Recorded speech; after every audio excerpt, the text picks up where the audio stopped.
વરસાદે ખેડૂતો માટે મુસીબત ઊભી કરી। રાજકોટના જસદણમાં 2 દિવસમાં વરસાદ નહીં આવે તો પાક નિષ્ફળ જશે। કપાસ મગફળીનું વાવેતર ઘણા પ્રેમથી જસદણ તાલુકામાં ખેડૂતોએ કર્યું હતું, પરંતુ હવે આ પાક સુકાઈ જવાની કગાર પર છે। 1 મહિના પહેલા જ મોંઘા ભાવના કપાસ અને મગફળીના બિયારણનું વાવેતર કર્યું હતું। પહેલા તો સારો વરસાદ પડ્યો, પરંતુ પછી ખેંચાયેલા વરસાદે દશા બગાડી છે।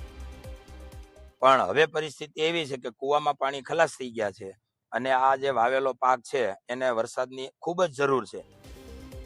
કપાસ અને મગફળીના છોડ પીળા પડવા લાગ્યા છે। ઘણા ખેતરોમાં સુકાવાની શરૂઆત થઈ ગઈ છે। જો આગામી 2 દિવસમાં સારો વરસાદ નહીં પડે તો પાક બચાવવો મુશ્કેલ બની જશે। 3500 રૂપિયાનું બિયારણ આવે, એનો પટ આવે, બરોબર। સરકારને ખરેખર આમાં ધ્યાન દોરવું જોઈએ। જસદણ તાલુકામાં હાલ સિંચાઈ માટે પણ પાણીની ગંભીર અછત છે।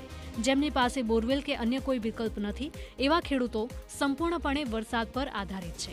ખેડૂતો સરકાર અને સિંચાઈ વિભાગ સમક્ષ ડેમમાંથી મર્યાદિત પ્રમાણમાં પાણી છોડવાની માંગ કરી રહ્યા છે।